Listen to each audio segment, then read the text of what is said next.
Hi, this is Julie from Love's Beginning with a blog post entitled True Knowledge Transcends the Physical. Knowledge is not something that you accumulate in the physical. Knowledge is not facts and figures. Let's use language to show a distinction. If you're going to use the word knowledge to describe what people observe to be physically true of this world, then we invite you to use the word knowing to represent true knowledge. There is fake knowledge that is part of the game of space and time you are playing, and then there is true knowledge, remembrance of the fact that what you experience here is just a game. So to be clear, when we refer to fact and figure accumulation, we can call that knowledge.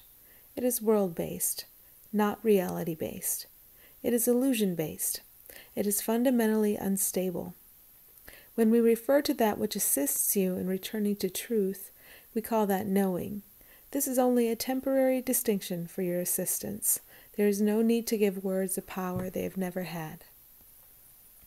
Knowing is what you are. It's something to which you return. When you know, as all do know, who you are and recognize your character as a role, you also begin to recognize physicality as a set. It is a set you have invested with a power over what you perceive to be yourself and others. Bodies are parts of this set that you grant the ability to control your body and other bodies. This is all perception, and it is chosen perception. When you accept healing for yourself because you notice you are worshiping knowledge rather than returning to knowing, you allow your perception to change. As your perception changes, you can see that physicality has no power or dominance of its own. It always has the power you are granting it perceptually through thought. When you grant power to physicality, you hear and believe ego thoughts. You have allowed repeated ego thoughts to congeal into what seem to be fairly solid beliefs. When you allow knowing to return, however, those beliefs cannot stand up next to truth. They crumble and they melt. Because you looked at these beliefs as your safety and stability, there can be suffering as you allow them to be exposed. Any fixed belief represents an attachment to fear, a willingness to allow fear to run experience, to run physicality, to keep you in perceptual conflict and hell. As you allow the belief, the attachment to fear, to emerge in the light, pain comes up, but pain also melts away in the light of your observing it. When you feel the pain and the insecurity of the exposed belief, also allow time for the remedy of its removal. If you decide it's too painful to experience the pain of separate and conflicted identity on its way out, you will continue to try to hold on to this false identity, and that in itself is painful. Knowing is not based upon the physical or relative to it in any way.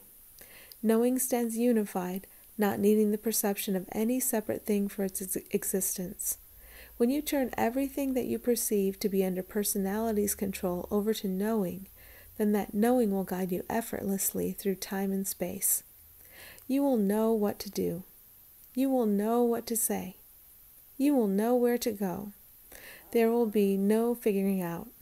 What you perceived before as a logical figuring out will be more of a sinking in past conflicted thought to access what knowing would say to you. Knowing is prior to space and time. It has nothing to do with space and time. When you gain access to knowing, you return to what was before the experience of space and time. You must find a solution to the problem of the world from outside the world, not from within it. Knowing surrounds the perceptual world you made. It has no part in it because the perceptual world you made is nothing. When you turn everything over to knowing, you allow all the seemingly separate parts of the world you made, with egoic thoughts as its building blocks, to be turned over in service to healing. There is no need to judge any apparently separate part while you still perceive separation. Just know that each apparent part has been turned over to healing, and allow healing to do what it will, through you and through the apparent world and all of its dream characters. Knowing is your gift, a gift that you are always sharing with all others while you appear to abide in space and time. When you catch yourself in a situation in which it appears two or more are in genuine conflict, remind yourself that all beings have access to knowing, and when you access it, you allow the dream characters to be run by it. This is another way of saying that when you accept healing for yourself, it is shared immediately, mind to mind. Everybody knows. Every being has immediate and full access to knowing. When you remember this, you are not imprisoning your divine siblings within bodies, within beliefs, within knowledge. You are lighting up a pathway to freedom because you are accepting freedom in this moment. We thank you for your willingness to see, for your willingness to give reality to your siblings. When you give it to them, you accept it for yourself. If you want a practice, here is practice 7. I allow a return to knowing. If you experience any moments of stress or disturbance during your day, notice if that stress is based upon a definition of the physical. For example, traffic is not moving. That is why I feel frustrated. This is your opportunity to see that interpreting the goodness or the badness of what you perceive in the physical always leads to a sense of strain, struggle, and imprisonment. When you focus upon what you think you know based on physicality, knowledge, it doesn't feel good. Be glad that it doesn't. Feeling serves you.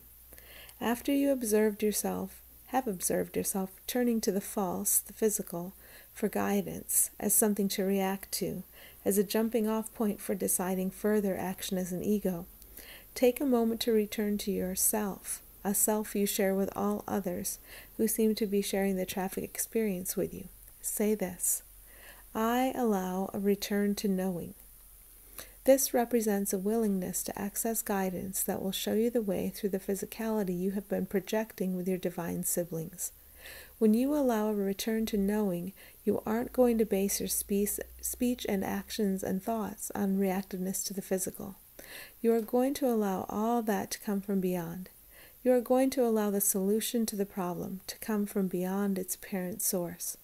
When you abide in knowing, you allow miracles. Test this out for yourself. Thanks for listening.